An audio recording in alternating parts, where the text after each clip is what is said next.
وہ اچھی طرح اپنے آپ کو چھپا لیتا ہے نا حیا کے پردے میں، تو اللہ اسے سکون عطا کرتا ہے. اور جو اس سے بھی زیادہ ٹھنڈی نیند میں جانا چاہتا ہے وہ کہتا ہے لائٹ بھی بند کر دو. اب وہ مکمل طور پہ سمجھتا ہے کہ میں چاروں جانب سے چھپ گیا ہوں، اگر میں کھل کے بھی سو جاؤں گا تو میرا کیونکہ پردہ قائم ہے تو مجھے کوئی دشواری نہیں ہوگی. آپ جب چھپ جاتے ہیں، جب آپ حیا کے اندر سمٹ جاتے ہیں، جب آپ چادر کے اندر آ جاتے ہیں تو آپ بہت ساری جگہوں پہ آسانی محسوس کرتے ہیں.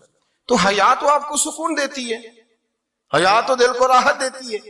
میں بڑی ذمہ داری سے بات عرض کرتا ہوں، قرآن مجید نے نا ایک مقام پہ مذاق کو، ایک مزاح ہوتا ہے خوش طبی، وہ نہیں مذاق اڑانا.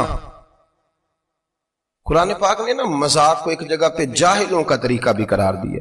بنی اسرائیل کے لوگوں سے حضرت موسیٰ نے کہا کہ گائے ذبح کرو اور ایک ٹکڑا مقتول کو مارو، زندہ ہو کے خود بتا دے گا مجھے کس بندے نے قتل کیا. تو کہنے لگے آپ ہمارے ساتھ مذاق کر رہے ہیں. تو قرآن مجید کہتا ہے کہ حضرت سیدنا موسیٰ علیہ السلام فرمانے لگے اعوذ باللہ ان اکون من الجاہلین، فرمانے لگے میں اللہ کی پناہ مانگتا ہوں کہ میں جاہلوں میں سے ہو جاؤں. یہ مذاق کرنا تو جاہلوں کا طریقہ ہے. اگر آپ کی زبان سے بے حیائی کا جملہ نکل گیا، اگر آپ کی زبان سے بے حیائی کا جملہ نکل گیا، آپ نے کہہ دیا کہ ہم آزاد لوگ ہیں، جو مرضی کریں گے، جو مرضی کہیں گے، جو ہمارا دل میں آئے گا کریں گے، تو پھر تو لوگ آپ کا وہ حشر کریں گے کہ آپ سے برداشت ہی نہیں ہوگا. جس کا لوگ مذاق بنا لیتے ہیں اور جو مذاق بن جاتا ہے پھر اسے کوئی جینے دیتا ہے. آپ حیا کی چادر میں چھپیں گے تو بچیں گے. اگر آپ نے اپنا مذاق بنوا لیا یہ کہہ کہ میں نے مرضی کرنی ہے، پھر یاد رکھنا چھپنے کو جگہ نہیں ملے گی، پھر تکلیف میں آ جائیں، پھر بہت بڑی اذیت کا شکار ہو جائیں. شرم و حیا، عرب کے اندر جو کنواری لڑکیاں تھیں ان میں بڑی حیا ہوتی. الحمدللہ میں بڑے فخر سے کہتا ہوں کہ میرے پنجاب کی، میرے پاکستان کی بیٹیاں بھی 20 دفعہ ان کا ابا کہے تیری شادی کرنی ہے تو وہ آنکھ نہیں اٹھا پاتی آج بھی. یہ تو وہ چند لوگ ہیں جو کہتے ہیں ہم ہائی کلاس ہو گئے، ہمیں نہیں پتا کہ وہ روشن خیال ہو گئے ہیں کہ روغن خیال ہو گئے، پتہ نہیں کدھر چلے گئے. ورنہ ہماری بیٹیاں آج بھی جب ان سے ان کا باپ، ان کی ماں بات کرتی ہے تیری شادی کی تو وہ تو شرم کے ساتھ پچھلے سے پچھلے کمرے میں چھپتی ہیں. یہ اللہ نے فضل کیا ہوا ہے اس ملت پر. تو عرب کی لڑکی بڑی حیا والی ہوتی تھی، اس سے کوئی بات کرنی پڑتی تھی تو 20 دفعہ بات کی جاتی، پھر بھی وہ عورت چھپتی پھرتی تھی.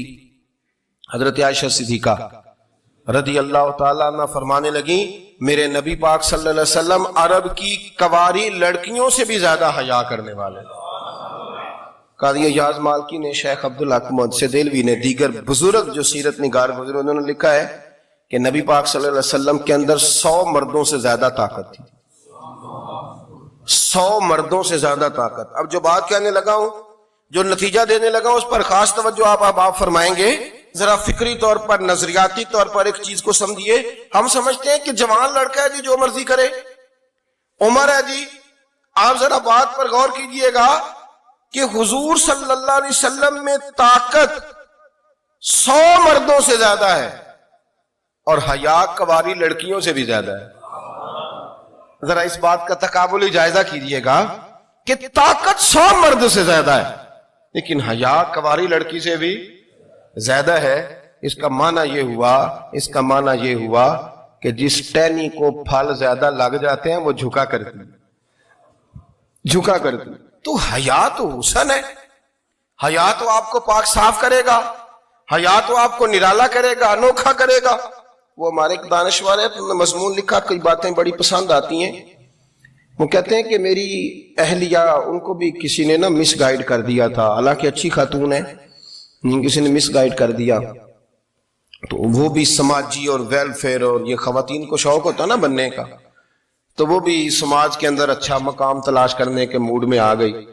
تو کہیں ایک دن جانا تھا تو بڑی بن سنور کے میرے ساتھ وہ گاڑی میں بیٹھ گئی. تو میں گاڑی میں، عورتوں کو یہ بھی مسئلہ ہوتا ہے نا کہ ہماری تعریف کرو، تو کئی دفعہ بعد مردوں بیچاروں کو جھوٹ بولنا پڑتا ہے، تو زبردستی کراتی ہے نا جی.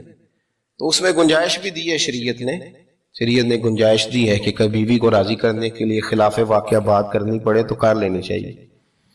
تو وہ کراتی بھی ہیں. 3 موقع پر خلاف واقعہ بات کرنے کی اجازت ہے. واقعے کے خلاف بھی آپ بات کر سکتے ہیں. جنگ کے موقع پر 2 لوگوں کو صلح کرانے کے لیے، اور بیوی کو راضی کرنے کے لیے کر لیں کوئی ایسی بات، بے شک اپنی طبیعت پہ جبر کر کے کر لیں، گنجائش ہے، اجازت ہے۔ تو وہ کہتے ہیں جب وہ گاڑی میں میرے ساتھ بیٹھی بن سور کے، تو وہ تقاضا کرنے لگی کہ میں نے مطلب بڑے اچھے کپڑے پہنے ہیں پر آپ نے توجہ نہیں کرائی۔ وہ سیاںا بندہ تھا، وہ چاہ رہا تھا کہ میری خاتون سمجھ جائے۔ وہ کہتے ہیں مجھے پتا تھا کہ بیچاری مس گائیڈ ہو گئی ہے، دل کی بڑی اچھی ہے، سیاਣੀ ہے، لیکن اس کو نا کچھ خواتین نے، کچھ لوگوں نے مل کے اس کو ذہن غلط کر دیا ہے کہ سماج میں نکلو، باہر جاؤ، کام کرو، فلاں کرو، اپنی مرضی سے جیو۔ تو میرے ساتھ گاڑی میں بیٹھی کہیں جانے کے لیے، تو مجھ سے کہنے لگی کہ آپ نے میری طرف توجہ ہی نہیں کی، آپ نے کوئی ذکر ہی نہیں کیا کہ میں کیسی لگ رہی ہوں۔ تو وہ کہتے ہیں میں نے اسے کہا کہ اگر تو ناراض نہ ہو تو پھر میں صحیح والی تعریف کر دوں۔ تو اس نے کہا کہ آپ کر دیں۔ تو کہتے ہیں میں نے درد سے اور خلوص سے اپنی بیوی سے کہا، خلوص کے ساتھ میں نے کہا میں تو روز گھر ہوتا ہوں، روز شام کو گھر ہوتا ہوں، اگر تو میرے لیے تیار ہوتی تو میں تیری تعریف کرتا، لیکن آج تو باہر جانے کے لیے تیار ہوئی، تو پھر ان سے تعریف کی امید رکھ جن کے لیے تو نے تیاری کی ہے۔ میرے لیے تیاری کرتی تو میں تو ہر شام تیرے پاس ہوتا ہوں۔ کہتے ہو میرے لفظوں میں درد تھا تو وہ بھی رو پڑی، اور کہنے لگی آپ گاڑی روک دیں، مجھے باہر جا کے کسی کو راضی نہیں کرنا، میں نے اسے راضی کرنا ہے جس کو رب کریم نے میرا شوہر بنایا ہے اور میرے لیے منتخب کیا ہے میرے ماں باپ کو، میں واپس لوٹتا ہوں۔ یہ ایک پہلو ہے، سلگتا ہوں، اس کو سمجھا جائے۔ رسول کریم صلی اللہ علیہ وسلم عرب کی کواری لڑکیوں سے زیادہ حیا والے تھے، کواری لڑکیوں سے زیادہ حضور حیا فرمایا کرتے تھے۔ جب خانہ کعبہ کی مکہ شریف میں تعمیر ہو رہی تھی نا،